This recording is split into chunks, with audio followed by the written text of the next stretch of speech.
Noti ya 4 jana tukumaliza. Nitanimalizia then niingize kitu kingine kidogo leo. Alafu kesho tutamalizia. Ili akili yako iweze kuwa bora na nguvu kubwa na kuwa na nguvu kubwa kimatokeo. Jana nikasema kuna njia nyingi za kufanya akili yako iwe bora. Kuna njia nyingi za kufanya akili yako iwe bora. Jambo la kwanza, akili yako lazima ikubali kunyenyekea chini ya akili za Mungu. Tuko pamoja? Akili zako lazima zikubali kunyenyekea chini ya akili za Mungu. Nje ya hapo ni vigumu sana kuwa na akili yenye matokeo makubwa katika maisha yako kama akili zako hazitakubali kunyenyekea kwenye akili za Mungu. 2, akili zako lazima zikubali kusujudu mbele ya akili za Mungu. Akili zako lazima zikubali kusujudu. Na jana nilieleza nini maana kusujudu. Kusujudu ni zaidi ya kusujudu. Kusujudu ni kutafuta msaada. Amen. Ni kutafuta msaada kwa yule unayemsujudia. Kwa hiyo akili zetu ili ziwe na uwezo wa matokeo makubwa, ziweze kuleta matokeo makubwa, ziweze kufanya mambo ya ajabu, ziwe na power kubwa, lazima hizi akili zikubali kusujudu mbele ya akili za Mungu. Akili yoyote inayokataa kusujudu, inayokataa kunyenyekea chini ya akili za Mungu, akili hiyo ya mwanadamu inapoteza umaana wa kuitwa akili, hata kama ni akili kwa mtu husika, lakini mbele za Mungu inapoteza umaana wa kuitwa akili. Kwa nini? Kwa sababu hiyo akili ambayo imegoma kunyenyekea kwenye akili za Mungu, kusujudu kwenye akili za Mungu, sahau hiyo akili kama inaweza ikafanya kama Mungu anavyotaka. Kwa sababu akili inakuwa na uwezo wa kukupa mawazo mazuri, fikra nzuri na matokeo mazuri pale zinapokuwa na backup ya akili za Mungu. Tuko pamoja? Bwana asifiwe sana. Lakini pia ndipo ambapo nikasema pia jambo la 3, lazima akili yako ikubali kuongozwa na akili za Mungu. Akili yako lazima ikubali kuongozwa na akili ya Mungu. Akili yoyote ya mwanadamu inayokataa kuongozwa na akili ya Mungu, hiyo akili ya mwanadamu haiwezi kafika mahali popote. Lazima ikubali. Kama unataka uone matokeo ya akili yako kwenye biashara, lazima ukubali akili yako iongozwe na akili ya Mungu. Kama unataka uone matokeo ya akili zako katika huduma, lazima akili ikubali kuongozwa na akili za Mungu. Akili zetu zilivyoumbwa zinawaza kwa mipaka, lakini kwa Mungu akili zake hazina mipaka. Tulisoma nyuma hapo majuzi habari ya Zaburi, anaposema akili zako Mungu hazina mipaka. Akili za Mungu hazina mipaka. Akili zetu zinawaza kwa mipaka. Ili akili zetu pia sasa zianze kuexperience kitu cha Mungu kwenye akili za Mungu, lazima zikubali kujiataji, kunyenyekea, kujikomba, kushuka. Amen. Kujipendekeza, nitumie lugha mjini, si ndio? Kujipendekeza. Waswahili wanasema mtaka cha uvunguni sharti uiname. Lazima ainame, akili yako iname kwenye uvungu wa akili za Mungu.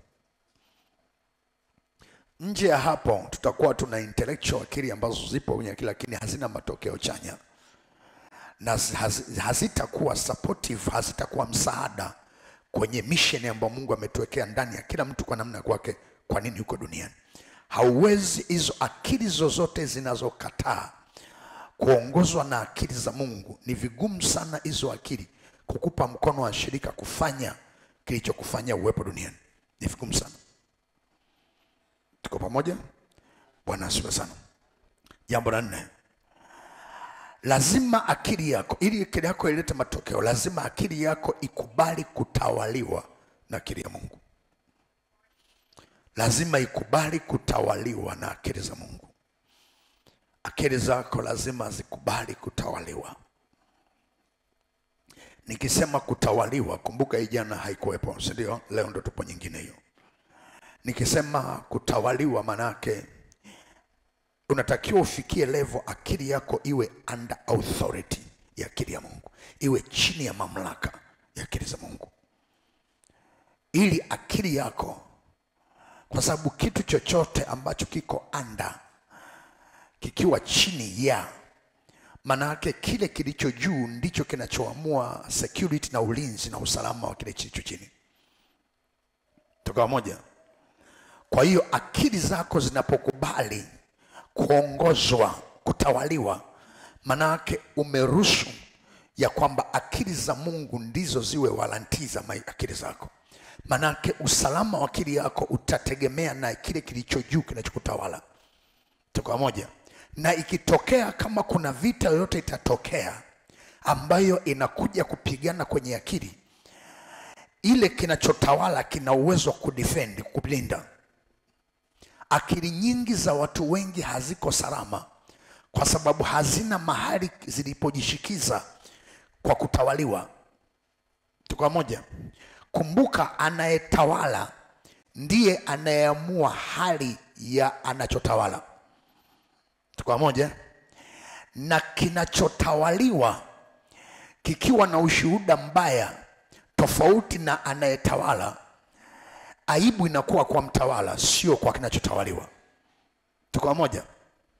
Na ndio maana akili yako ukiruhusu Mungu aitawale, umejiweka mahali pazuri sana. Amen.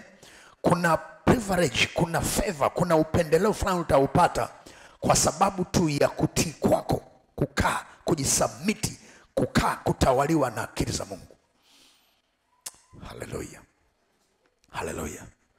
Mwanamke ambaye uko hapo unanisikiliza, na baba ambaye unanisikiliza hapa, ili uwe na ndoa nzuri, lazima akili zetu za wanandoa lazima zikubali kutawaliwa na akili za Mungu. Bwana asifiwe sana.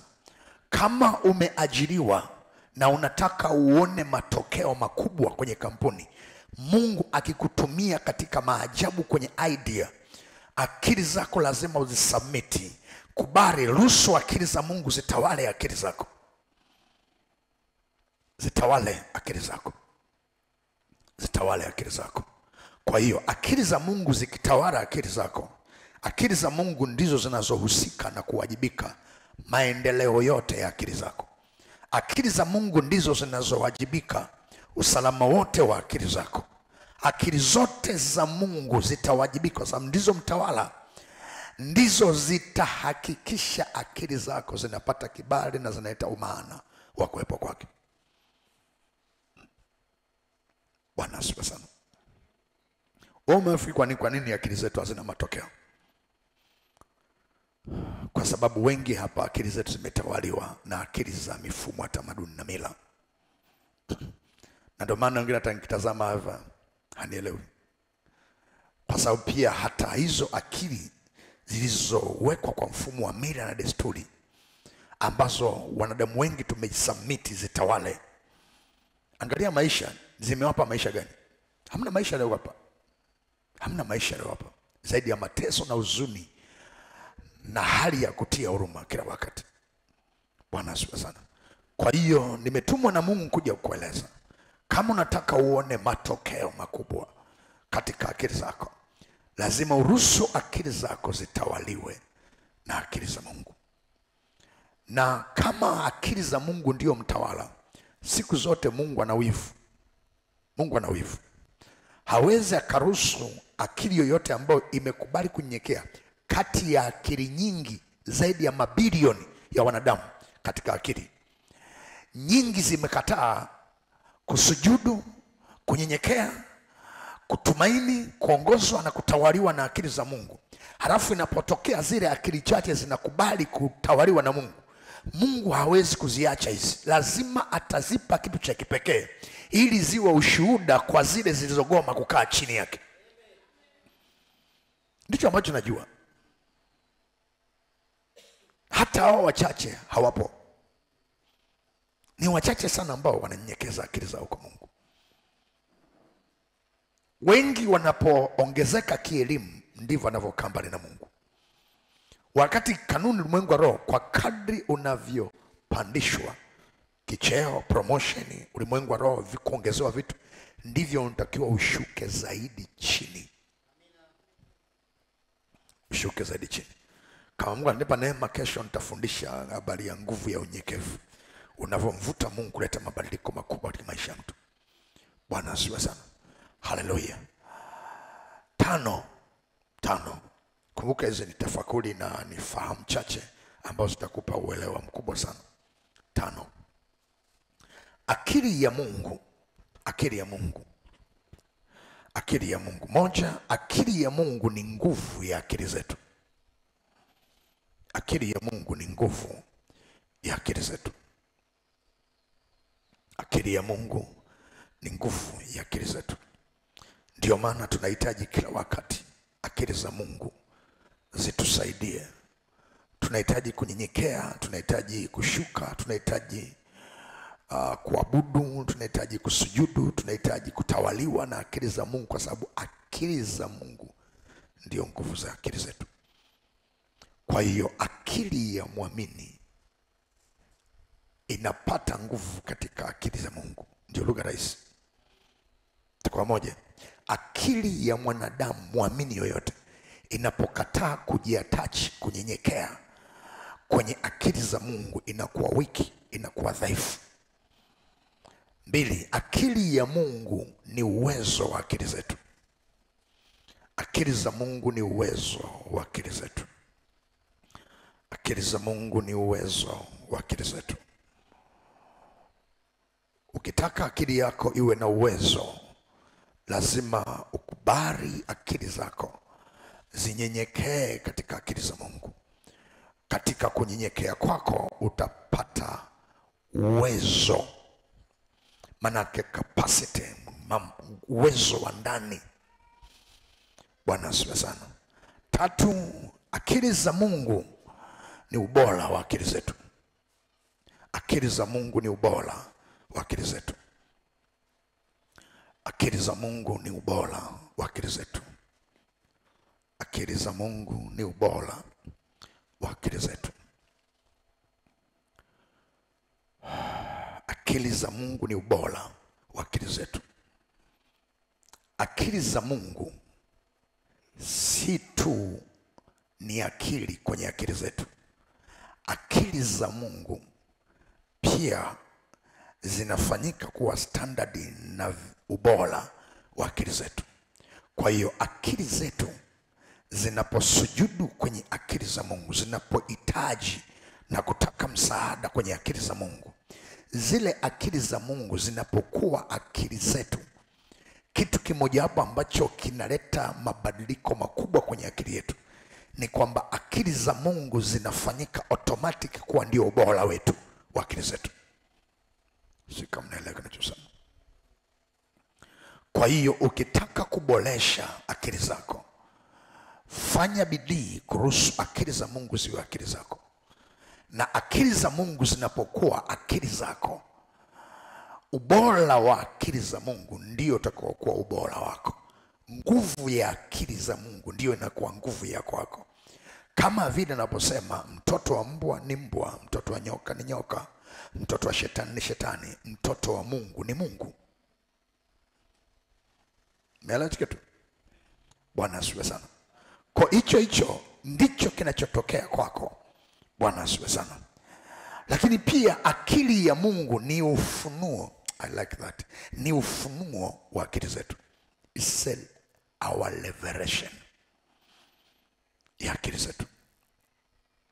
Ukitaka akili yako ifanye kazi katika revelation ya juu sana, lazima ikubali kujiattach na kunyenyekea kwenye akili za Mungu. Kwa sababu the moment unapojiattach, zinapokutana akili yako kuna akili ya Mungu, zinapogusana na zinapoingiliana, mvao wake unakuwa hivi. Angalia, unakuwa hivi. Unakuwa hivi. Yaani ndani ya Mungu, Mungu ndani yako. Inakuwa hivi mara nyingi. Amen.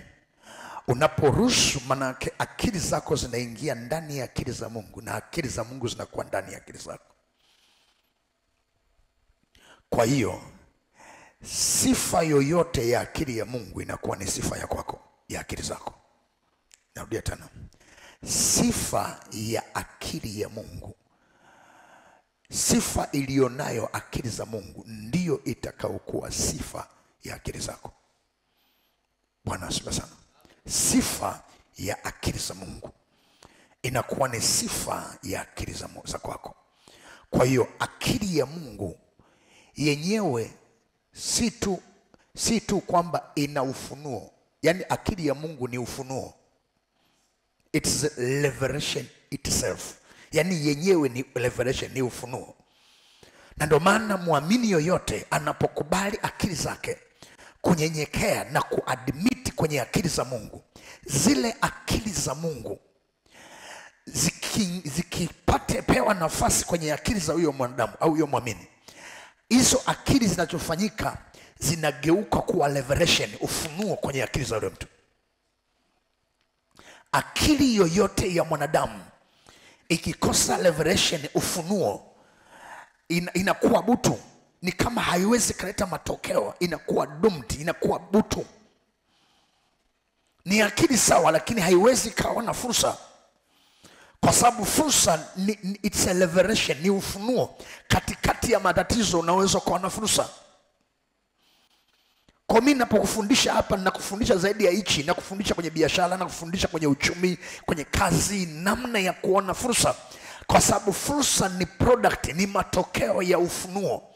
Na ufunuo tunaupata wapi? Kwenye akili. Akili inawezekaje kuwa na ufunuo? Akili yetu inakuwa na ufunuo katika akili za Mungu. Kwa sababu the moment akili zetu tunapoziamuru zisujudu kwenye akili za Mungu, zikubali kutawaliwa na akili za Mungu, zile akili za Mungu zikisha take over, zinakuwa ni revelation. Manake ndipo unapoona akili inaanza kuona vitu ambavyo wengine hawazi kuona. Kwenye makampuni, kwenye mataasisi, kwenye kanisa, kwenye biashara, kwenye masoko, kwenye ajira, kwenye miradi mbalimbali, kwenye ngazi ya nchi, kwenye mambo ya leadership, wewe unaanza kuona vitu ambavyo wengine hawaoni. Kwa sababu ndo maana hakuna mwanadamu yoyote ambaye akili zake zilikubali kunyenyekea na kusujudu kwenye akili za Mungu, halafu yule mtu akabaki kuwa maskini. Haipo. Yule mtu akabaki kuwa mtu ordinary, mtu wa kawaida. Hayupo. Hakuna mtu aliyekaa kwenye akili za Mungu na akili za Mungu zikawa za kwake, akawa ombaomba, akawa mtumwa. Hayupo. Hayupo. Hayupo. Kwa sababu zile akili zitakupushi tu automatic kwenda mahali. Lakini si tu wewe, hata wanaokutazama wanaona kabisa kwamba wewe unatakiwa kuwa kiongozi. Kwa nini? Kwa sababu kuna kitu ambacho hata wao wenyewe kiko beyond human being understanding, kinapita mpaka fahamu za kibinadamu. Nakumbuka niliongea sentensi, tunahitaji pia akili ya Mungu, kwa sababu aina ya utendaji kazi wa ufalme wa giza ulio kinyume na sisi. Usipokuwa na akili za Mungu hauwezi kutoka. Mimi nakwambia utachukuliwa mme wako na hautakuwa na sauti naye. Nguvu za giza zitachukua mke wako, zitachukua watoto wako, zitachukua biashara yako. Utaweka, utakopa hela mabenki, sakosi, vikoba, utakopa mahali popote, utaweka dukani na hautauza. Na akili yako haina matunda. Kwa nini? Kwa sababu ya jeuri au kiburi, au kwa sababu ya ujinga, kwa sababu ukujua mkini. Sasa Mungu amekuletea elimu ili ujue. Huna sababu ya kufa na tai shingoni wakati msaada wa Mungu upo. Mgeukie mwenzako mwambie huna sababu ya kufa na tai shingoni wakati msaada wa Mungu upo. Hakuna sababu ya sisi kuwa dhaifu wakati mazingira sisi kuwa hodari yapo. Hakuna sababu ya sisi kuwa ombaomba wakati mazingira yote yametengenezwa sisi kuwa wafalme, kuwa mabilionea. Hakuna sababu ya sisi kuwa watumwa wakati sisi tumetengenezwa mazingira yote kuwa wafalme. It is impossible. Kwa wewe ukiamua kuwa mtumwa, hiyo ni shida kwako binafsi, lakini sio shida ya mfumo. Hallelujah. Kama unaelewa kitu tunachosema. Akili ya Mungu ni dira ya akili zetu, ni compass direction ya akili zetu. Akili za Mungu ni dira ya akili zetu. Akili za Mungu ni dira ya akili zetu. Sasa nisikilize. Naomba nitazame. Aonavyo mtu nafsini mwake ndivyo alivyo. Ndivyo maandiko yanavyotuambia. Kwa hiyo mimi Lugano na wewe ulioko hapo nitazama kwa njia ya mtandao, maisha yoyote tulionayo nje ni matokeo ya kilichomo ndani. Kwa sababu aonavyo mtu nafsini mwake, ndani awazavyo mtu ndivyo alivyo nje. Hauwezi ukawa nje tofauti na vile ulivyo ndani. Nje ni matokeo ya ndani. Ndani ndiko kuna kozaa nje. Ukitaka ubadilishe nje, badilisha ndani, usibadilishe nje. Kwa sababu ukitaka ubadilishe matunda ya mwembe, usibadilishe maembe yaliyozaliwa, badilisha mzizi na mifumo yote kule inayozaa maembe. Tuko pamoja? Kwa hiyo mwili huu utaelekea ambako mwelekeo sawa sana mwelekeo wa akili. Uchumi wako utaelekea mwelekeo wa kupotea au wa kuinuka, au utasimama kulingana na mwelekeo wa akili yako na hali yako. Tuko moja? Kwa sababu kitu chochote duniani unachokifanya, ulichofaulu, ulichofeli, amen, ni matokeo ya mwelekeo na hali ya akili zako. Na nikasema kwamba huku duniani hali ya akili yako ndiyo inayoamua hali ya maisha yako. Hauwezi ukawa na maisha kwa nje yaliyo tofauti na hali ya akili zako. Ubora wa akili zako ndio unaamua ubora wa maisha kwa nje. The quality of your mind determine the quality of your life. Ubora wa maisha yako kwa ndani, kwa mawazo yako. Biblia inasema mtu aonavyo, awazavyo. Ubora wa mawazo ambao ni msingi wake ni akili, ndio unaamua ubora wa maisha kwa nje. Tuko pamoja? Bwana asifiwe sana. Haleluya. Kiwango cha uwekezaji ulichowekeza kuboresha utu wako wa ndani, akili zako, ndio unaozaa kiwango cha maisha kwa nje. Tuko pamoja? Kwa hiyo nje mwelekeo wake unaamriwa na mwelekeo wa ndani. Sasa kwa sababu akili zetu zonazo haziwezi zikajua dira sahihi, tunahangaika sana, labda nikanyaga hapa, nipane hivi, nifanye hivi, unahangaika zile direction. Nimetumwa na Mungu kuja kuambia kwamba huna sababu akili zako kuhangaika, kwa sababu mwili unaitika tu kilichoamriwa na ndani. Amen. Akili zako ili ziwe na dira nzuri ya maisha yako, lazima akili zako zikubali kusujudu na kunyenyekea kwenye akili za Mungu. Kwa nini kwenye akili za Mungu? Akili za Mungu ukinyenyekea kwake, haziwi tu uwezo, haziwi tu power, haziwi tu labda haziwi tu ufunuo, lakini pia zinakuwa dira ya akili zako. Kwa hiyo mimi Lugano, mawazo yangu ya ndani yanatengeneza direction nzuri kwa nje kwenye mwili, kwa sababu mawazo ya ndani pia yako chini ya mawazo mengine ya Mungu yanayotoa dira bora. Geukia mwenzako muulize, hivi unaelewa unachosema mwalimu?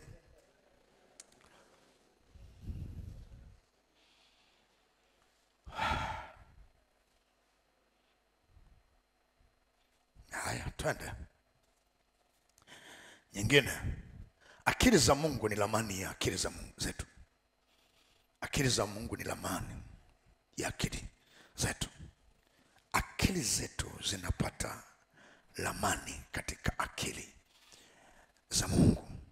Kwa hiyo akili za Mungu zinapopewa nafasi kwenye akili zetu, akili za Mungu hazifanyiki tu kuwa akili, lakini pia zinafanyika kuwa lamani. Mliosoma jiografia, achana chuo, achana advance, achana olevo, turudi shule ya msingi. Kazi ya lamani nini? Lamani kazi yake kwanza ni kutoa, kuonyesha njia.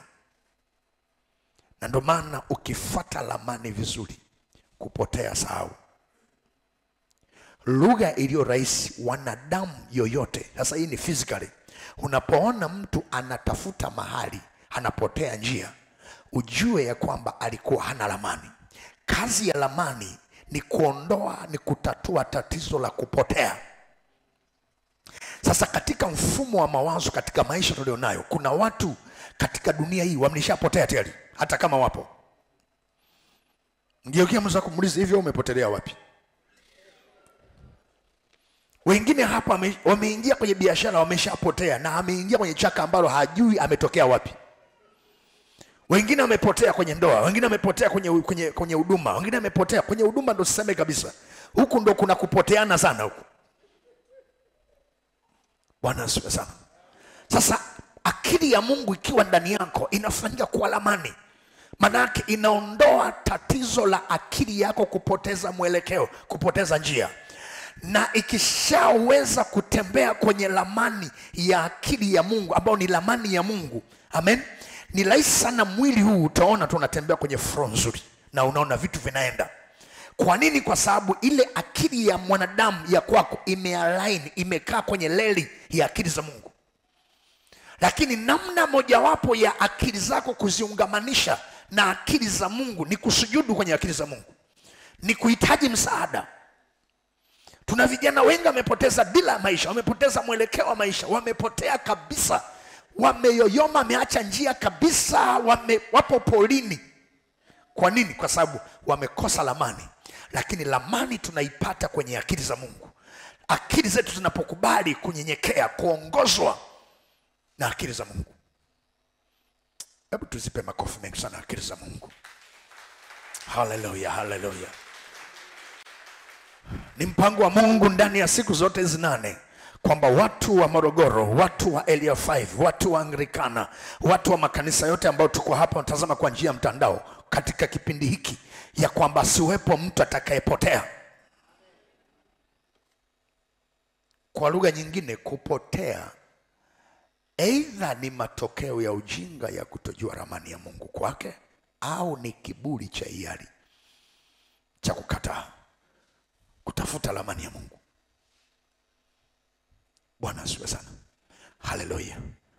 Nyingine, akili za Mungu ni akili za akili zetu. Hapo sasa, akili za Mungu ni akili za akili zetu. Akili za Mungu ni akili za akili zetu. Akili za Mungu ni akili za akili zetu. Roho Mtakatifu. Hivi mnaelewa? Yanaingia? Akili za Mungu ni akili za akili zetu. Kwa hiyo akili zetu zinakuwa akili katika akili za Mungu. Akili zetu zinapoteza sifa ya kuitwa akili zinapokaa mbali na akili za Mungu. Kwa hiyo mtu akisema nina akili, lazima tuelewe unaposema una akili kutokea kwenye kona ipi. Kwa sababu unaweza ukawa na akili, lakini kama huna mchanganyiko wa akili za Mungu, akili zako sio akili, ni takataka. Na utaona zinakupa kwa nje maisha ya ajabu sana, ambayo anaanza kuharibu mwili, anaanza kuharibu ndoa, kuharibu afya, kuharibu hatima, kuharibu uchumi, kila kitu inaanza kuharibika. Kwa nini? Kwa sababu akili zimepoteza kitu kinachotengeneza umaana wa akili, ambayo inaitwa akili za Mungu. Bwana asifiwe sana. Haleluya, haleluya, haleluya. Nyingine, akili za Mungu ni uhai wa akili zetu. Akili za Mungu ni uhai, is a life ya akili zetu. Kwa hiyo kama unataka akili zako zipate uhai na ziwe na uhai mwingi, lazima akili zako zijiconnect kwenye akili za Mungu, kwa sababu akili za Mungu ni uhai wa akili zetu. Ndani ya akili za Mungu there is a life, kuna uhai. There is a life, abundant life, eternal life, maisha yasiyo na ukomo, yaliyojaa na umilele kwenye akili za Mungu. Ukitaka akili zako ziendelee kuishi duniani milele, hata baada ya kuondoka duniani, mwili kuacha, roho kuacha mwili, lazima akili zako zikubali kusujudu kwenye akili za Mungu. Hivi unafahamu? Okay, labda naongea watu na afundisha kitu. Huku duniani unaweza, kuna vitu ukivifanya unaweza ukaishi milele duniani na usife. Unasema una maana gani? Sasa Biblia imesema miaka mwanadamu miaka 70 akiwa na nguvu miaka 80. Unaposema kuishi milele maana yake, nikisema kuishi milele sina maana ya kwamba huu mwili utakaa milele hapa. Naongelea alama utakayoiweka duniani. Na hiyo alama hauiweki kwa nguvu za mwili, unaiweka kwa nguvu ya hapa. Mgeuke mwanza kumwambia nguvu ya hapa. Hapo ndio pana tofautisha kati ya mtu na wanyama. Hapa unatakiwa ukiondoka duniani, hautakiwi uonekanike umekufa, unatakiwa uonekanike bado naishi. Ndio ile ambayo unasikia angali bado amekufa, bado anafundisha, bado anabadilisha watu. Melewa? Angali ijapokuwa amekufa, lakini angali bado ananena. Ijapokuwa amekufa, bado anaelimisha watu. Hajapokuwa amekufa, lakini angali bado anaokoa watu, anavuna roho za watu. Kuna watu wameacha, wamejua namna ya kujihamisha, kujiweka kwenye mfumo ambao hata siku akiondoka bado watu wakimtazama wanamuona. Hiyo ni wachache. Kitu kimoja hapo, lazima uwe na power ya uhai. Lazima uwe na uhai ambao unafanya uendelee kuwepo. Ngeukia mwenzako mwambie, hivi leo ukiondoka unabakije duniani? Yaani wakikupeleka makaburini wakigeuka hivi ndo forever. Lakini kuna wengine mnapeleka makaburini, mnapeleka mwili. Ukifungua simu na mkuta yuko encyclopedia, yupo kwenye Google, yupo kwenye YouTube, yupo kwenye TikTok, yupo kwenye Instagram, yupo kwenye Facebook, yupo. Lakini ukigeuka nyumbani kwenye library, vitabu yupo kila mahali, kila mahali yupo. Lakini si tu hivyo, lakini pia ukigeuka ukiingia kwenye mtandao tu, si tu unamuona yeye, unaona kuna watu wengine yeye amewaandaa wamekuwa kama yeye. Amejiduplicate ndani yao. Na hao kila wakati wanakuwa kama yeye. Katika dunia hii kwenye uongozi, katika dunia hii kwenye utumishi ambapo pia ndani kuna uongozi, katika dunia hii kwenye uzazi, kwenye nafasi ya baba na mama, ukishindwa kumuandaa replacement atakayekaimu na atakayefanya kama wewe au zaidi ya wewe, umefeli. Kwenye uwanja wa leadership umefeli. Wewe successor wako nani?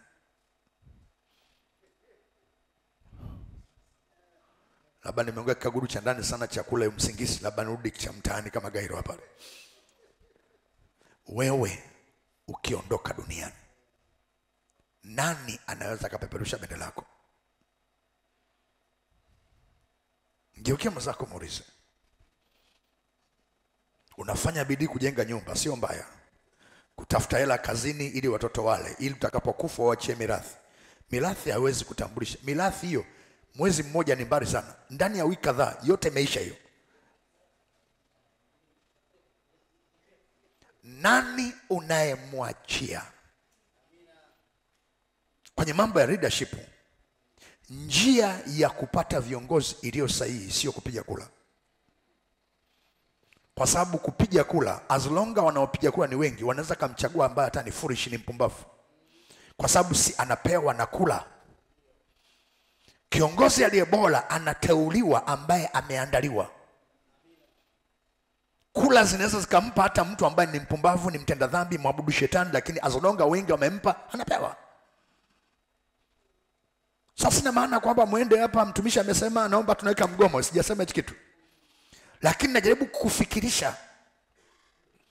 Okay, labda nikutafasha kwenye kona nyingine andiko ambalo uone kwamba kupiga kula sio njia sahihi ya kupata watu sahihi. Biblia inasema hivi: njia iendayo upotevuni ni pana, wanaoenda ni wengi, mamilioni ya watu. Hii njia hii. Alafu njia iendayo uzimani ni nyembamba, mbili imesongwa, alafu wanaoiona ni wachache. Na katika viongozi bora hauwezi ukawapata kwenye njia pana, utawapata kwenye njia nyembamba iliyosongwa, kwa sababu ndiko wacha Mungu utawapata huko, hauwezi ukawapata kwenye njia pana. Sasa hata huyu ukimsimamisha, twende kwa mfumo wa kula, kwanza tu walio wenzake ni wachache, na huyu hata akisimama kupiga kula watampitisha kwa sababu ni wengi. Na ndio maana siku zote democracy haijawahi kuleta matokeo mazuri. Mfumo wa kifalme ndio unaleta matokeo chanya siku zote kwa viongozi, ambao msingi wake ni Mungu peke yake. Kwa sababu wanadamu wanaweza kateua mtu ambaye anatetea maslahi yao binafsi, ambao wakati mwingine hata ni akinzana mambo ya Mungu. Kati ya uchaguzi mgumu sana kwenye mambo ya imani ni uchaguzi wa askofu. Kwa sababu angalia, fuatilia, wachungaji wengi ambao wako kiroho ni wachache kwenye dayosisi. Ambao wako serious kwenye mambo ya Mungu ni wachache. Hata theruthi, robo tatu, hata theruthi unaweza kusiwakute. Ni wachache sana ambao wako serious, genuine, wamebeba, ni wazalendo wa kingdom ya Mungu, ni wachache. Na katika sura ya Mungu, katika wachache hao ndio Mungu anataka ajipatie askofu. Alafu wale ambao ni wachungaji wa mshahara ni wengi, hata hofu ya Mungu hawana. Unaona hata muda wa uchaguzi waenda kwa waganga kienyeji. Unajiuliza how come unatafuta nafasi ya kumtumikia Mungu, lakini kuipata lazima uombe msaada kwa shetani upate nafasi.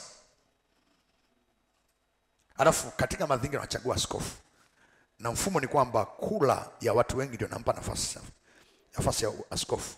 Sahau kumpata askofu ambaye ni mzuri. Labda Mungu afanye maingilio yake mwenyewe tu, awapige upofu wale watu basi.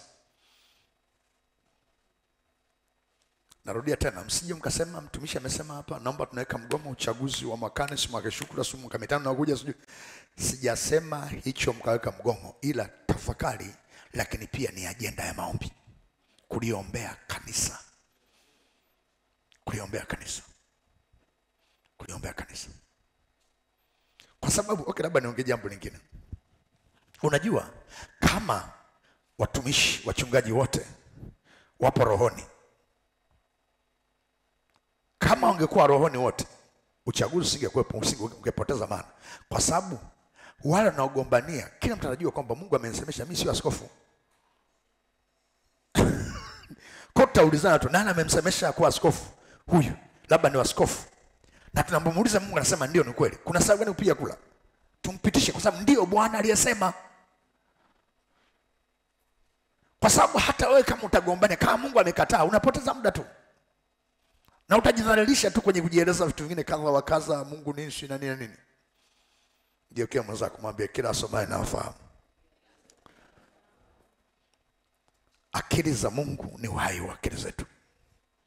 Akili za Mungu ni uhai wa akili zetu. Akili za Mungu ni uhai wa akili zetu. Hii nilichomogoza, hii ni shule nyingine kabisa hii ya kumwandaa replacement. Unafanya fanyaje? Ni kitu cha muhimu sana. Cha muhimu sana. Bwana asifiwe sana. Lakini pia ingine, akili za Mungu ni hekima na maarifa ya akili zetu. Roho Mtakatifu. Akili za Mungu, it's a wisdom and knowledge to our mind. Kwenye akili zetu ni hekima ya akili zetu na ni maarifa ya akili zetu.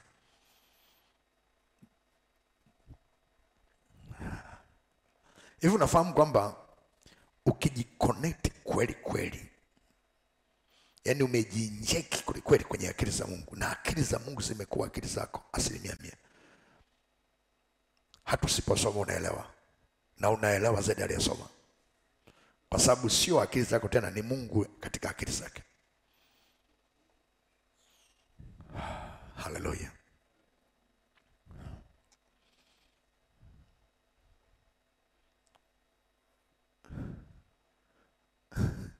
Mwingine anasema mtumishi, mimi bado nipo na ile ya uchaguzi.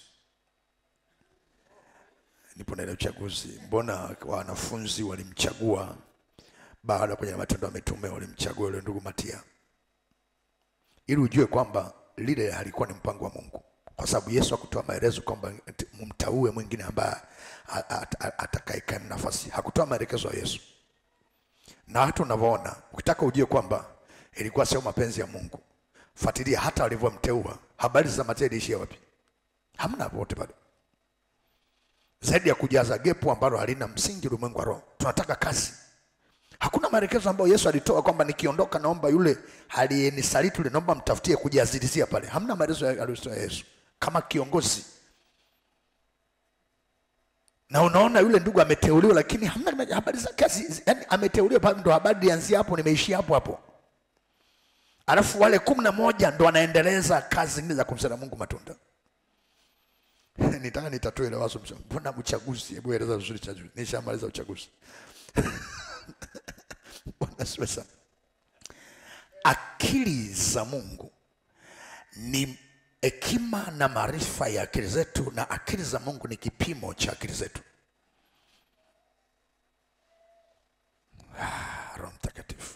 Akili za Mungu ni hekima ya akili zetu. Ukitaka akili yako iwe na hekima inayoshinda hekima za akili zote, lazima akili yako ikimbilie kujikomba, kukaa karibu kwenye akili za Mungu. The moment unavyojiattach, unavyojiungamanisha na akili za Mungu, akili za Mungu haziwi tu akili zako, zinakuwa hekima na maarifa kwako. Lakini pia akili za Mungu ni kipimo cha akili zetu. Unasema na maana gani? Maana yangu ni akili za Mungu ni point of reference ya akili zetu. Ni benchmark yetu, ni sehemu ya kujitazamia kwenye akili zetu. Ni sehemu ya kujikagulia kwenye akili zetu. Ni kipimio. Kwa sababu huwezi kusema mimi na akili bora. Tutakuuliza akili bora kwa kutokea wapi? Tuko moja? Haleluya. Na lazima tujue. Na nikisema akili za Mungu, lazima uelewe vizuri. Nikisema akili za Mungu namuongelea Yesu. Kwa sababu Biblia inasema siri zote za Mungu ameziweka ndani ya Yesu. Ukamilifu wote wa Mungu ameuweka ndani ya Yesu.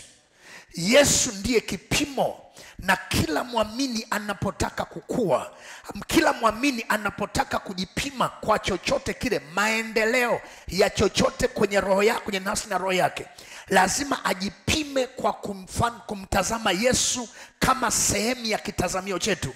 Na ndio maana imizo lolote la maandiko la sisi kutaka kukua, kuongezeka, ni kufikia kwenye kimo cha Kristo. Kwa sababu Kristo ndiye benchmark yetu. Kristo ndiye kipimio chetu. Kristo ndiye kioo chetu cha kujikagulia. Bwana asifiwe sana. Kristo ndiye point of reference. Kristo ndiye tunayesema kwamba tumefikia mahali kumjua Mungu kwa kumjua Yesu. Na hii shule sitaki, labda kuna siku ya Mungu atanipa neema kuja kufundisha elimu ya kumjua Mungu. Hasa kumjua Mungu kwa kupitia kwa Yesu. Kwa sababu huwezi kumjua Mungu nje ya Yesu. Huwezi. Narudia tena, hauwezi ukamjua Yesu, Mungu, nje ya Yesu. Yesu ni chuo cha Mungu alichowaletea wanadamu wajifunze elimu ya Mungu. It's a university. Yesu ni syllabus, ni mada, ni mitaala ya Mungu kwa wanadamu. Yesu ni njia rahisi aliyotumia Mungu kujifunua kwa wanadamu kwa lugha rahisi iliyo nyepesi ya kuwaelewesha wanadamu wamjue Mungu ni nani.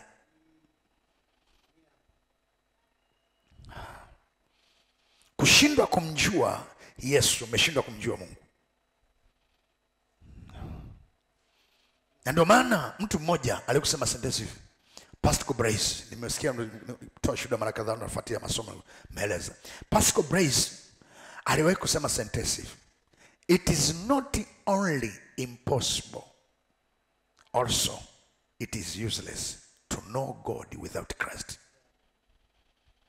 Si tu haiwezekaniki, lakini haina maana, inapoteza maana kumjua Mungu bila kumjua Yesu. Hawezi. Mahatma Gandhi, mwanaharakati, mwanasheria kule India, aliwahi kuongea sentensi, Laiti wa Kristo wangemjua huyu Yesu vizuri, wangegeuza dunia kuwa paradiso. Wangegeuza dunia kuwa mbingu. Wangegeuza dunia ikuwa paradiso. Laiti wangemjua mtu ambaye ni mwabudu Budha, lakini amepata muda kumsoma huyu Yesu, filosofi yake, amesoma ubora wake wa falsafa yake, walivyosoma uwezo wake, upekee wake, akasema hawa watu laiti wangejua hii kitu kilicho kuna uthamani wao, wangejua uthamani wake, wasingebaki kama ilivyo. Manake anataka kusema kwamba dunia hii, nyie wa Kristo, huyu ni Mahatma Gandhi kwa mujibu wa sentensi yake, ni kama anasema nyie wa Kristo, dunia hii inawasubiri ninyi mfanye maamuzi tupate ukombozi duniani. Lakini cheki, kuna vitu kivisoma, kuna vitu kivisikia, unajiuliza kwamba, unagundua kwamba tunacheza, hatujaanza kazi. Kwa sababu kazi yoyote umaana wake sio kwenye kazi. Kazi yoyote umaana wake upo kwenye matokeo. Kama hakuna matokeo, hata kama umefanya kazi, umetoa jasho mpaka na damu, na hakuna matokeo, huna tofauti na mtu asiyefanya kazi. Kwa issue sio kuimba, issue ni matokeo ya kuimba. Issue sio kufundisha, issue ni matokeo ya kufundisha. Issue sio kuhubiri, ni matokeo. Jana nilisema umaana wa huduma yoyote ipo kwenye matunda. Kama huduma yoyote haizai matunda, anaheri aliyekufa na anaheri asiyezaliwa. Inafahamika hayupo duniani, kuliko umezaliwa na ufanye production yote duniani. Na kati Paulo kwa Filipi anasema kubaki katika mwili ni matunda ya kazi, ni matokeo ya kazi. Kubaki katika mwili ni matunda ya kazi. Manake kama si ufanyi kazi, huna sababu kuwepo duniani. Na ndio maana kinachoamua duniani uishi kwa umbali upi ni kiwango cha kazi. Yesu anasemaje? Tawi lisilozaa linakatwa. Kwani msoma Biblia mjasoma? Tawi lisilozaa linakatwa. Mahali pengine kwenye kitabu cha Mathayo anasema shoka liko shinani, ili kulikata kila tawi lisilozaa linakatwa. Mtu usiozaa unakatwa. Alafu naona mbele pale anatoa mfano wa ndugu alikuwa na shamba, akaenda kuuliza ndugu ambaye msimamizi, akasema huu mti mbona miaka kadhaa mingi haijazaa? Yule msimamizi ambaye kwa lugha ilikuwa ni lugha ya picha, ambaye wasimamizi pale ni Yesu na Roho Mtakatifu, yule mwenye shamba ni Mungu, ya ile miti ni wanadamu, anauliza hii ni mti mkati. Akajieleza akasema naomba nipe muda niumwagilie, baada hapo usipozaa ndo utakata. Akasema hapana, inabidi kuondoa kwa sababu unaharibu mpaka ardhi. Kuna watu duniani wanaharibu mpaka ardhi. Ngeukie mwenzako muulize, umeharibu kiasi gani nchi? Wengine wako duniani wamejaza tu takwimu na umati kwamba okay, Tanzania tuna watu milioni 60. Baada hapo nini? Mara 10 wabaki milioni 5, milioni 1,100,000 ambao wana matokeo. Labda watu wengine ninyi ambao mna matokeo, labda ndio muwe ndo watu walengwa wa kuhubiriwa. Labda hiyo ni kesi hiyo. Geukia mwenzako mwambie Mungu atuhurumie sana. Mwambie Mungu atuhurumie sana. Haleluya. Hii elimu ya shule ya kumjua Mungu hii ni nyeti sana, sitaki ndio kuchukua hapa. Ina umuhimu dapo. Nimeona pia ni muhimu sana hiyo shule. Watu wamjue Mungu vizuri. Najua siku inakuja. Bwana asifiwe sana. Haleluya. Akili ya Mungu ni ubora wa akili zetu, nishaeleza tayari hicho kitu. Bwana asifiwe sana. 4. Nafikiri itakuwa ya mwisho hiyo, tutaingia jambo lingine leo. Mungu anatutaka. Sasa umeelewa picha ya nyuma, si ndio? Kwa 4 Mungu hivi 4 5 hiyo.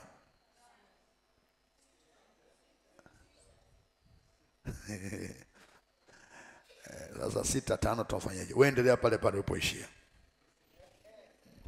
Nafikiri hapa ndio hekima pekee. Endelea Paulo ulipoishia. Kama ilikuwa 5 weka ya 6 hii. Kama ilikuwa 6 weka ya 7. Maana inawezekanika pia wengine wameongezewa nyingine. Bwana asifiwe sana. Okay. Notice that sio. Mungu anatutaka sisi tufikie kiwango cha juu cha ubora wa akili zetu katika akili zake ndani ya Kristo, ili tuletea matokeo yafuatayo. Mungu anataka tufikie kiwango cha juu. Anataka sisi tunaomwaminie tufikie kiwango cha juu cha ubora wa akili zetu katika akili zake ndani ya Kristo. Moja, mpaka akili zetu ziwe dira ya akili za wanadamu wengine. Yaani hapa ndo napenda sana. Akili zetu Mungu anataka akili zetu zifikie katika ubora wa hali ya juu sana. Anako biza watu kuandika, wanisikilizi. Kwa nimaliza kuandika alafu nipe ufafanuzi.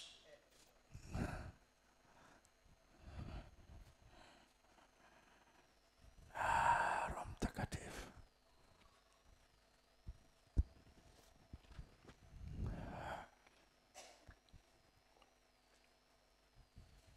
Tayari? Wengine wanasema ndio, bado naandika. Sasa naomba nitazame. Mwanzoni nimesema ili akili zetu. Sasa hii ilikuwa ni mazungumzo ya sisi na Mungu. Naomba nitazame sasa na connect na hapa.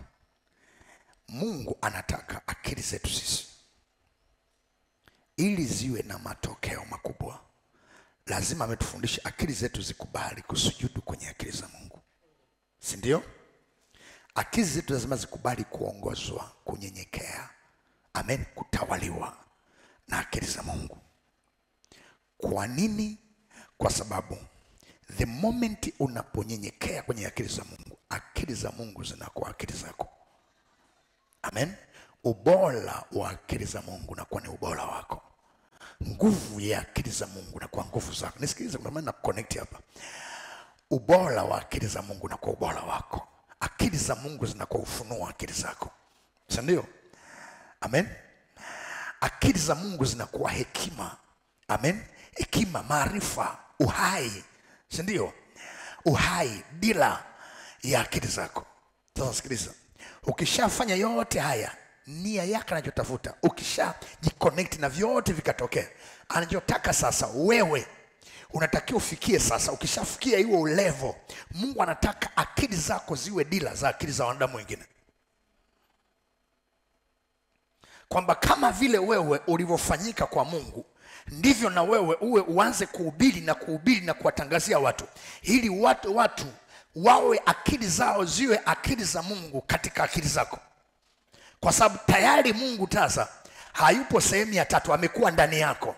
Kwa hiyo anatembea ndani yako ili kutaka kuwachukua watu, upate watu, ili akili zao zijiatache kwenye akili zako. Unatakiwa ufikie level akili zako.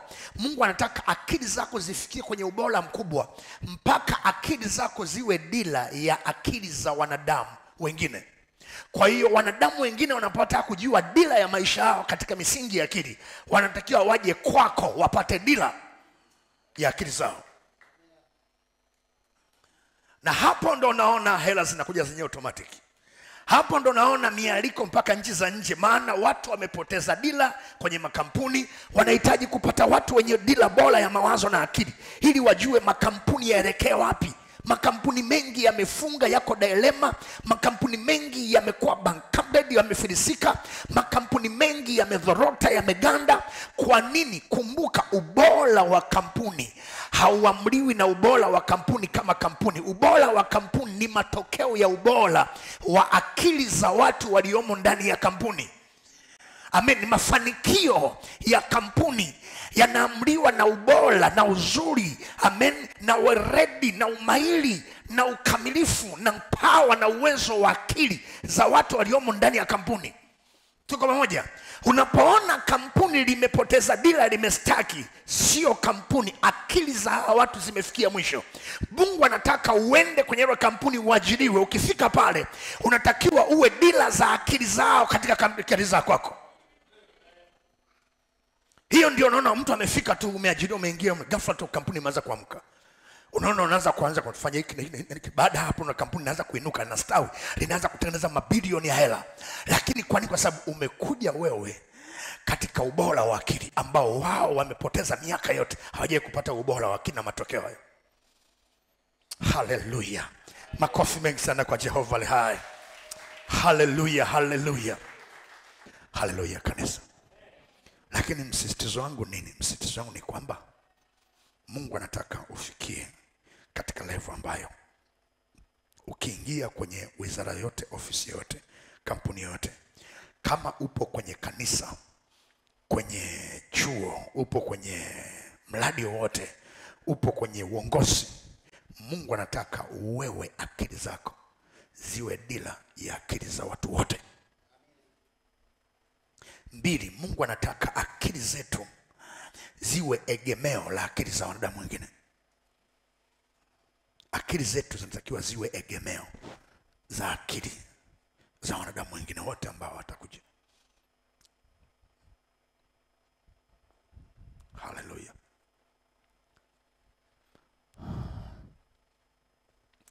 Unajua nimeongelea habari ya umati wa watu. Hivi unajua siku hizi wanapima, watu wanadamu wengi wanatumia kwamba ili kujua mtumishi ana upako wanaangalia umati wa watu. Ambayo kati ya kosa kubwa kwenye kupima neema ya mtu. Kosa kubwa sana.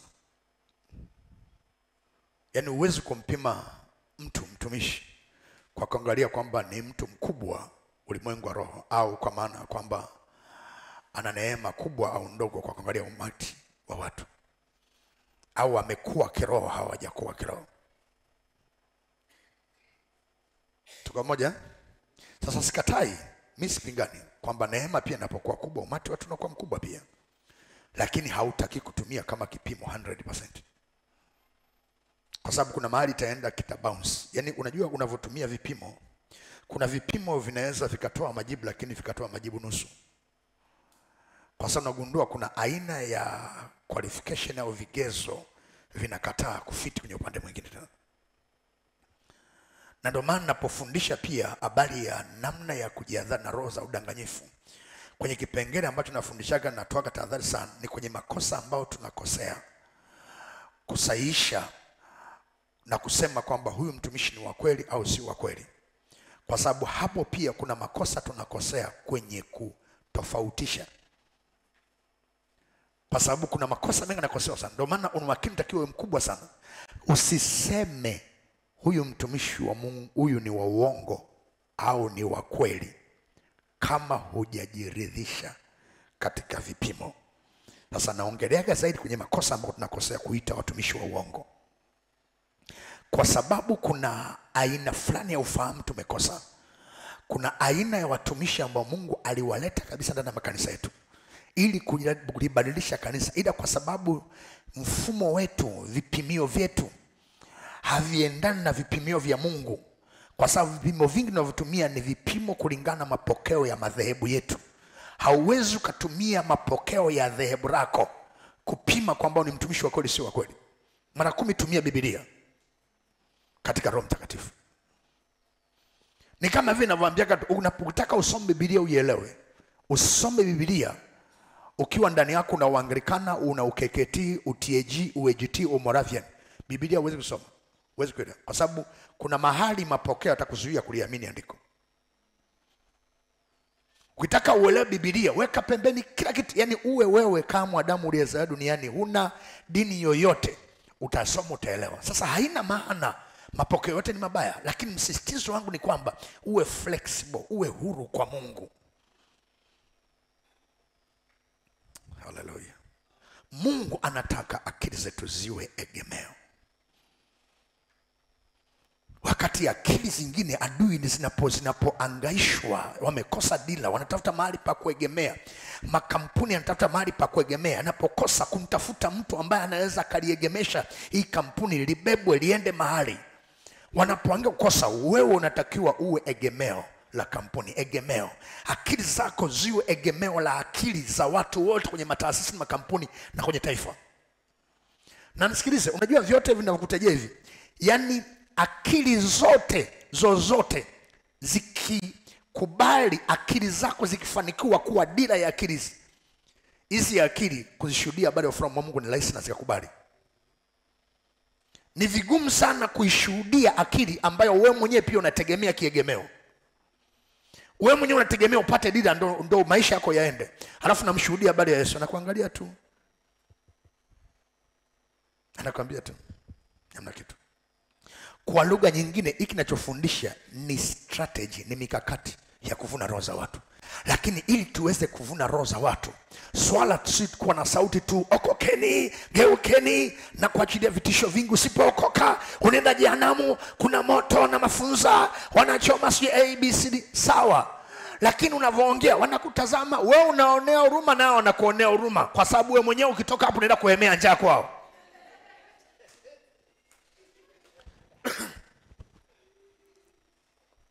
Unatakiwa uongee maneno haya unapohubiri kupo kwenye platform yako. Unakemea dhambi, unahubiria habari ya ufalme wa Mungu. Wanapokusikiza either ni live kwenye mitandao, wanasema master anaongea, tunamuelewa. Hata kwa hiki tunamuelewa. Kibinadamu tu si wenyewe, pia tunagemea kwake yeye mwenyewe, lakini hata hiki anaongea ni logical. Unasikia tu, unafia makofi tu. Sawa, tumekuelewa. Wanakuja kuokoka kwa sababu kuna vitu vina platform vinawafanya washawishike kwako. Injili sio mlipuko wa kumvamia mtu hapo. Mtu anakujua tangia hata kabla kujua madhabahu, anakujua kama nani. Umeleta mchango kwake kama nani.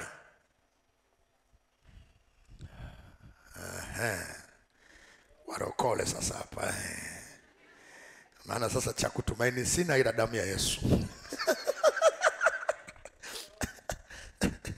Maana sana najiuliza hasa matokeo inakuwaje. Na mimi na Roho Mtakatifu tu. Sio kama inaingia akilini. Unaona hichi kitu Yaani tukifikia level hii, tunahubiri hata katika level na madaha makubwa tukijua kabisa wote ni wa kwetu. Kama umefuatilia, unajua ninapofundisha hapa, kama unafikiri kwa kupanua fahamu, unagundua kwamba huu ni msimu mwingine Mungu ameleta ufunuo mwingine wa kutusaidia wa kuvuna roho za watu. Tusitegemee tu sauti na maneno. Tunahitaji kuonesha vitu ambavyo hata akili zao za nyama zinasema ujamaa tunamuelewa. Hata kama hajapanda mawazo lakini tunamuelewaka. Hata ofisini tunamuelewa. Unahubiri wananong'onezana hapa. Nasema hivi, unajua jamaa huyu kampuni ilikuwa imekufa kabisa, lakini jamaa alipokuja tu, yani kampuni imesimama.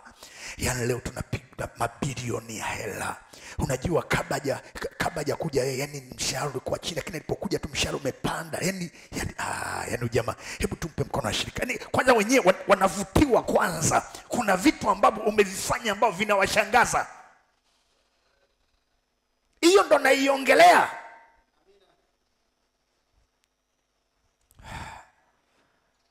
Hello. Hallelujah. Mungu anataka akili zako ziwe maisha ya akili za wanadamu wengine. Akili zako ziwe maisha. Kwa hiyo mwanadamu wengine wanapotafuta staili ya maisha yao, vaya ya maisha yao, ulaji wa maisha yao, wanatakiwa waje kuangalia kwako. Then akili yako ndo iwatengenezee standard ya maisha yao. Unajua unagundua kwamba ni investment kubwa, ndio bitu serious. Mkubwa. Lakini pia akili yako inatakiwa ziwe sheria, katiba ya akili za wanadamu wengine.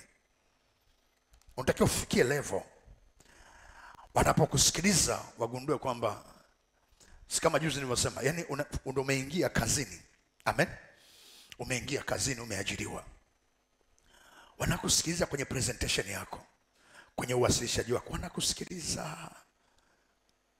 Wanagundua kwamba, yani wanaposikiza maneno yako, wanagundua kwamba katiba zao za kampuni zimeanza kuexpire.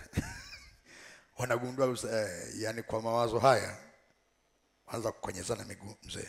Hii mashine hii. Ukisikia tu hii mashine hiyo, kila tu kwa mawazo haya inabidi turejeshe na katiba. Wanagundua wakipimanisha mawazo yako na katiba za wajua, hii inabidi tufute, hii tuchukue tuweke hapa. Wakiona nazidia nasema wanakuita njoo uwe sehemu ya utengeneza kufanya amendment.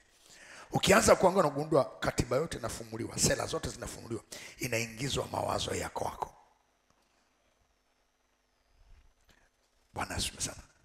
Kwa hiyo ikiingizwa, manake mawazo yako yanakuwa ni maisha ya kampuni na inakuwa ni maisha ya akili za wanadamu wote ndani, kwa sababu akili zako ambazo zimeruhusiwa, wameona, wamegundua kwamba akili zako ni bora zaidi ya kwao, walichofanya wakazikubali na kuziingiza kwenye mifumo, ili sasa zile akili zako ziwaendeshe hata wao kwa mifumo ya katiba na sera na sheria.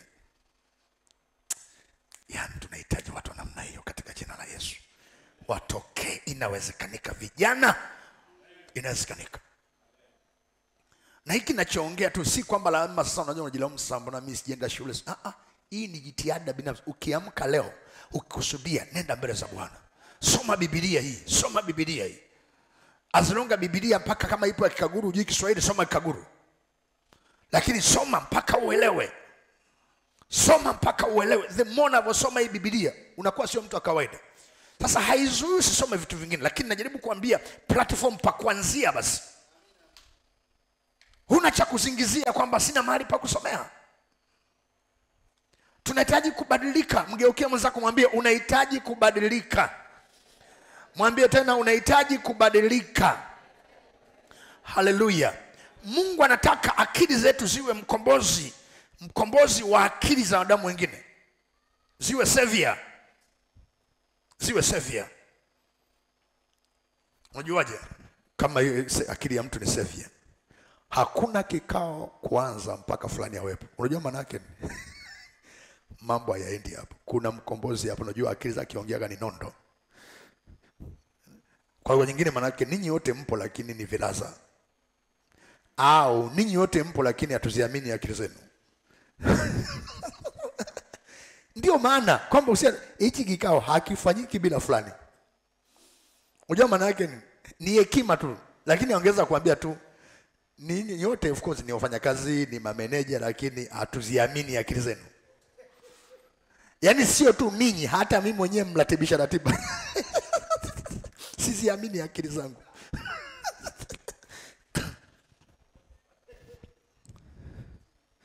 Na wakati mwingine mnajitutumua, tuanze, mnaenda mahali hamna kitu. Hamna kitu. Afu mwingine ambaye ni laia tu ambaye asiye na mawayo atakwambia, niwaambia. Hii kitu ngoma nzito hii, akili yetu haiwezi kupambanua hii. Alafu mnavubishana, jamaa anaingia sema. Napiga makofi, jamaa ameingia. Alafu anafika pale, alafu wote nyinyi hamjaokoka, alafu ndio ameokoka. Alafu akishaongoza kipanda, alafu anauliza, hivi nyinyi mmeokoka? Ni rahisi sana wakasema, mzee hatujaokoka, naomba tuokoke.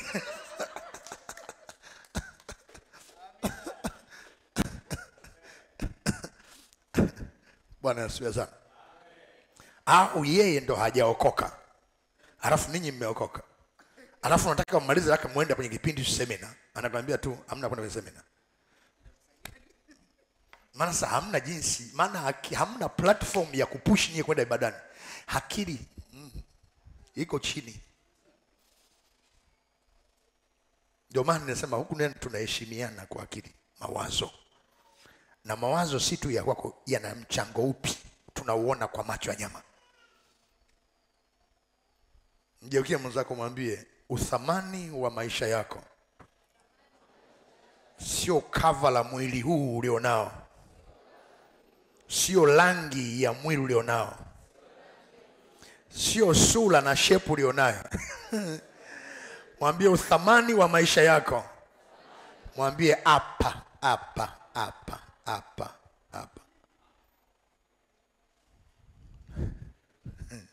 Bwana asifiwe sana. Mungu anataka akili zetu ziwe silaha ya akili za wanadamu wengine. Ziwe silaha. Unataka kwenda mahali kufanya mapinduzi, lazima wewe uwepo ili ushauri vitu vya msingi ufanye mapinduzi chanya. Maana akili yako ndo inayotegemewa peke yake kwa mapinduzi. Kwa sababu vita yoyote na duniani ni ya kifikra zaidi kuliko vya mtutu. ule mtutu ni utekelezaji wa vita ya fikra. Hivi tunaelewa kitu? Yaani vita duniani sio vya mtutu hivi physically na bunduki na mabomu.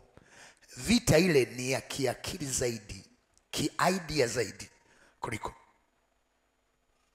Hivi tunaelewana? Haya. Mungu inapenda zaidi. Mungu anataka akili zetu ziwe imani ya akili za watu mwingine. Ziwe faith. Mpaka watu wanasema wameongea hapa nimewasikia si waamini. Akiongea fulani ndo nitaamini. Wengine wote mmejieleza. Anaanza kwa kejeli kabisa. Mmejieleza mpaka povu zimetoka kama mnagonjwa kifafa hivi mdomoni. Hata mmejieleza lakini si waamini. Fulani akija hapa akiongea ndio tutamuelewa. Alafu nakwambia si tu mimi, hata ninyi mtaniunga mkono kumwamini.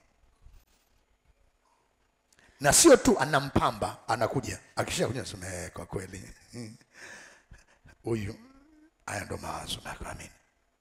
Yaani unafikia level mawazo yako, akili zako zinakuwa imani ya akili zingine. Unajua maana yake nini? Imani ni kuwa na hakika juu ya mambo matajiwani bana mambo sonekaniki. Kwa nakisema kwamba Mungu anataka wewe akili zako ziwe imani. Maana yake watu wanatakiwa waone kesho kwenye akili zako. Yaani waone kesho yao kwenye akili yako. Kwa sababu akili zao wao haziwezi kuona kesho. Na tofauti ya wewe, kwa nini unaona kesho? Kwa sababu wewe pia akili yako inapata backup kwenye akili ya Mungu. Kwa sababu chimbo la akili yako ni akili za Mungu. Akili za Mungu ni machimbo ya watakatifu. Bwana asifiwe sana. Kwa hiyo akili za Mungu ni chimbo letu. Ngeukie mwenzako muulize, wewe chimbo lako ni nini?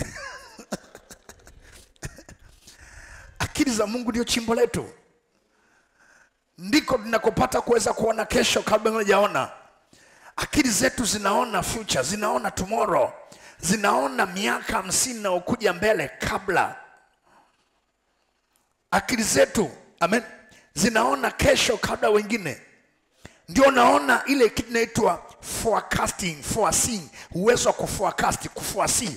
Maana yake mtu ana uwezo akasafiri kifikra akaona kesho miaka 20, miaka 30 na ukuja mbele akiwa leo.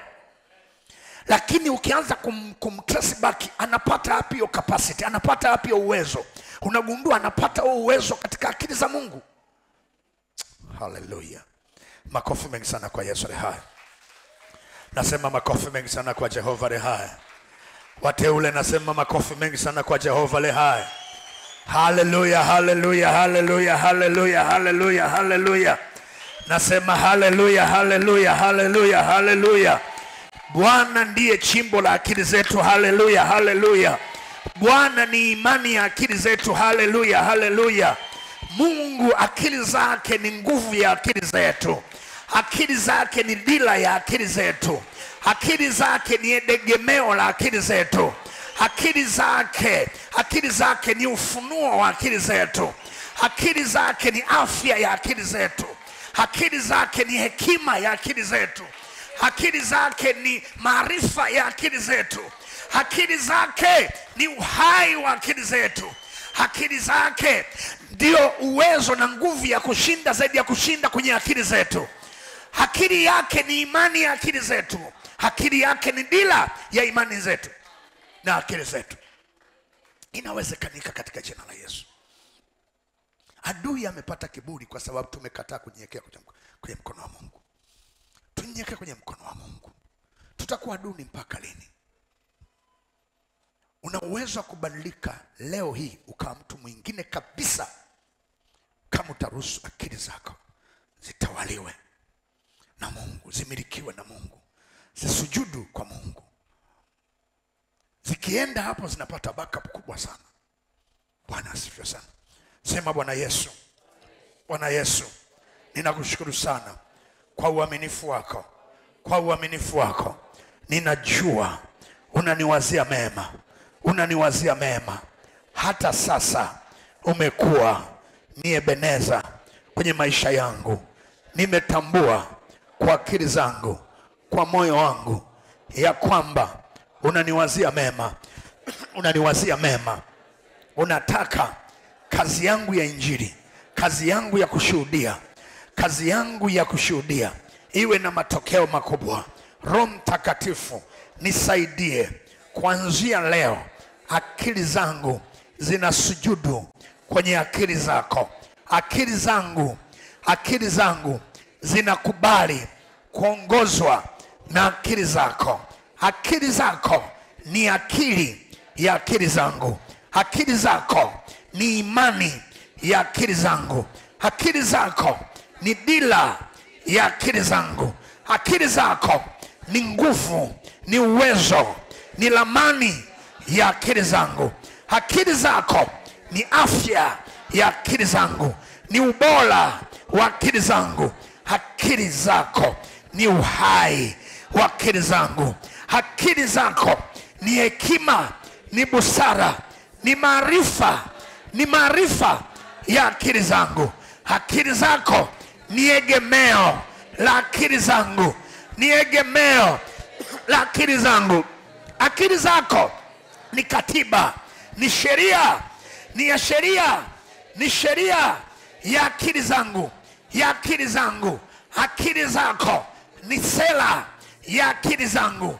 Roho Mtakatifu nisaidie kuanzia leo nizazikabidhi akili zangu kwenye akili zako katika jina la Yesu.